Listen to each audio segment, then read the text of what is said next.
The Charged Blaze is one of the most unique weapons in Monster Hunter Wilds, and it's also one of the most fun. You have a lot of things going on here. You have two modes essentially where you can use the weapon as a sword and shield mode, which will give you a decent amount of speed and a moderate amount of attack damage. And then if you want, you can get switched to a second mode where you can combine the sword and the shield, making a great axe, which will give you more damage, a lot more damage in fact, but it will also end up slowing you down and making your movement speed a little bit lower. So you have two different play styles you can switch to and from, and that is going to give you a lot more options when it comes to battle. It's a very fun weapon. It's a very complicated weapon. So at the end of this video, hopefully you'll be able to understand how you can best utilize the charge shield, because once you do, it's actually a very, very effective weapon and a very powerful weapon when used correctly. But obviously getting to the point where you use it correctly is a little bit tricky if you don't know what you're doing. So let's make sure that everyone knows what they're doing, starting off with the sword and shield. Now the sword and shield is going to be your most basic form, and it's going to be how you kind of get things going when you're using this weapon. So what you want to do is you're going to want to do some basic attacks. You can do this by pressing triangle. You can do a slash. You press triangle again. You can do a return stroke, and you press triangle a third time. You're going to do a round slash. Now if you do this enough times, you'll start to notice your little file icons on the left hand side of your screen will start to glow. Now when they are glowing, what you can essentially do is if you hold R2 and press circle, you can transform those that glow or those charges into your files and fill them up. Now you'll know that you are also going to be able to do this when you see your weapon is going to start glowing yellow as well, and this will fill up 3 charges on your files. Now when you do have your charges filled up or your files filled up, you can combine this again. So if you continue to do regular attacks and gain charges and you hold R2 and circle again, you will do the same thing, and then you'll see that all your files will be filled up, and one of them will actually overlap because obviously you're getting another 3. When it overlaps, you actually upgrade your files to the next phase,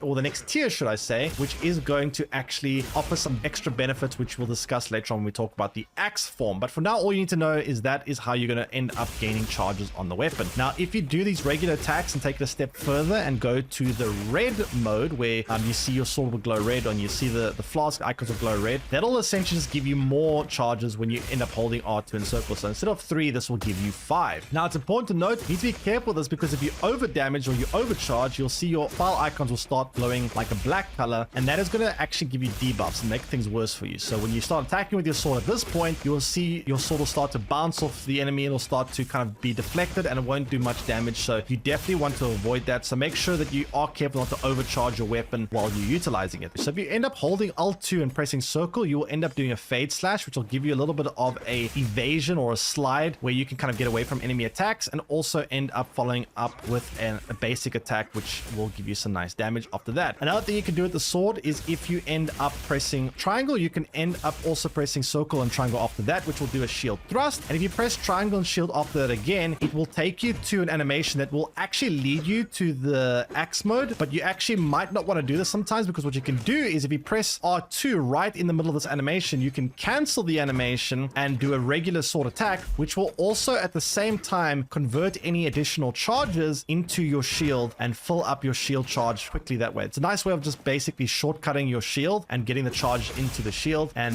you can kind of do that to also get some damage in while you're trying to charge up your shield at the same time. Now that we've spoken about the charges on the shield and all the other elements of the sword and shield mode, let's discuss what you can do when you get to the axe form. So to get to the axe form, there's 2 ways to do it. The first way is you're going to be able to hold R2 and then press triangle. That will take you into the axe mode. If you want to get out of axe mode, you can press just R2 again when you're in the axe mode. Another way you can get to axe mode is when you end up pressing triangle and circle with the sword and shield and pressing it again. That will end up doing an amped elemental discharge. That will also end up taking you straight into the axe mode. Now when you're in the axe mode, there's a couple of things that you can end up doing. So the first thing you can do is you can press triangle, and that is going to do a rising slash. And if you press triangle again, we'll do an overhead slash, and that is going to be your most basic attack there. It's going to do some pretty moderate amount of damage, but nothing too crazy. If you end up pressing circle, you're going to do a rushing elemental discharge, and this will basically start utilizing your charges in your flask. Now if you have any flask charge at this point, this will end up doing extra damage, and also be able to do potentially explosive damage and knock back the enemies, stun them, and even knock them down very often if you do it enough times. So every one of these attacks will drain 1 flask charge, so make sure you do fill up on those. And if you do end up having your shield glowing orange, so in other words, if you did end up converting your flask charges or sword charge into a upgraded form of the shield, then we'll unlock a super amped elemental discharge with your axe. So what you can do is you can press triangle and circle, which will do an amped elemental discharge. If you press triangle and circle again and you have your shield icon glowing, you will do a super amped elemental discharge. Now you can take this one step even further, and if you have any files filled up, you will then be able to kind of do a super attack, which is going to be like this weapon's ultimate attack, which is pretty much going to knock down enemies most times. It's going to do massive amounts of damage. You've got to be careful with the timing of this because it's a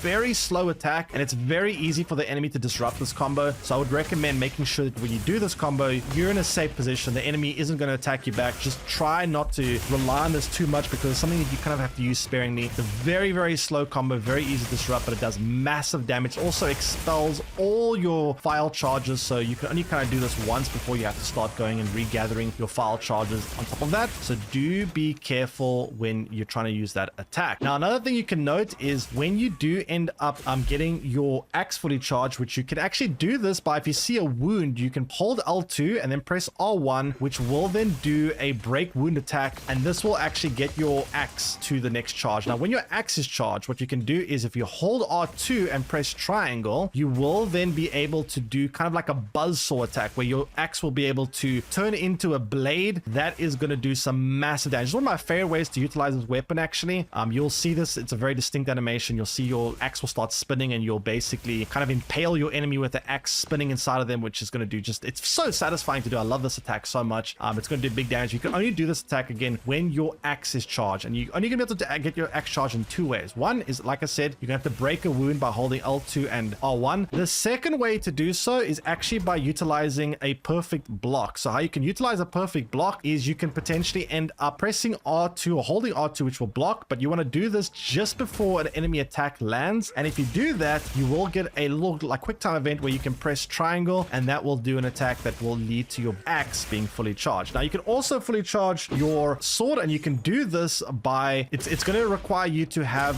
your files glowing yellow or glowing red. But once you have your files glowing, what you can do is you can hold R2 and then press circle, not hold circle, press circle. And as you're doing that, you're going to want to hold triangle right afterwards, and you're going to see your character is going to kind of do a little animation. When you see that glow yellow, it means it's ready. You want to release triangle as soon as you see that little shimmer glow on your character, and that's going to end up charging your sword. When your sword is charged, you're going to have increased attack damage. It's not going to open up any new combos in your sword, but it's going to give you just better attacks. It's going to make you stronger, and it's also going to help charge up your files a little bit faster in general. So that is going to be how you utilize that. Now, what you can also do with the shield is, like I said, if you hold R2, you're going to be able to block some attacks. This will give you increased defenses. You will be able to block some basic attacks or take less damage, but be careful. This won't save you from all attacks, and this isn't going to make you kind of invulnerable. It's just going to help, you know, give you a little bit of extra defenses in a pinch, so don't rely too heavily on that. When you are in the axe mode, you can also end up holding L2 if you want to aim where you want to go, because it is a bit awkward at times. This axe can kind of have a mind of its own, so you do want to make sure, especially when you're doing one of the bigger, heavier combos, you want to make sure you actually hit with that, because when you do end up pressing things like elemental discharge, regardless whether or not you hit the enemy, it is going to end up expending one of those charges. So if you're going to be using your files, you're probably going to want to make sure you aim your weapon in focus mode just to make sure you don't end up missing, because if you do miss, like I said, you are going to waste charges. Basically, with the axe, you can also end up just pressing circle. That will just do an elemental discharge, and you will end up seeing an amped elemental discharge and an amped elemental discharge follow-ups. It's going to be like a nice little three-piece combo there, which you can do big damage. If you do this enough times, especially if your files are upgraded, it is going to do some explosive damage. It's going to very often knock the enemy down and give you some free hits. The nice thing about this weapon as well is once you start getting to this phase of the weapon, when you do have your files filled up, you're doing explosive damage, you're doing potentially the upgraded axe buzzsaw combination where you hold R2 and triangle, it's going to actually be able to open up wounds very easily on enemies, and you're going to find yourself easily able to follow this up in the future with critical strikes on the wounds. Also great if you're playing in a party, because if some weapons there, you know, they have a harder time opening up wounds, you can potentially open up wounds for your party very easily. So another thing you want to keep note of is how you can get a nice little combination here, which can give you the elemental discharge, or rather should I say the amped elemental discharge. So if you end up seeing an enemy attacking you and you hold R2 and press triangle to switch into the axe mode, coming from the shield mode, you'll see your shield will start to glow white for a split second. That is going to give you a guard which you can kind of block an attack, and it also is going to kind of cancel out, if you time it right, it's going to cancel out your transition into the axe mode. But what you can do then potentially is you can press triangle and circle right after that, and that will allow you to do a amped elemental discharge attack, or even I believe a super amped elemental discharge attack, assuming you have the shield upgraded, of course. When you come out of axe mode, you can also get this little white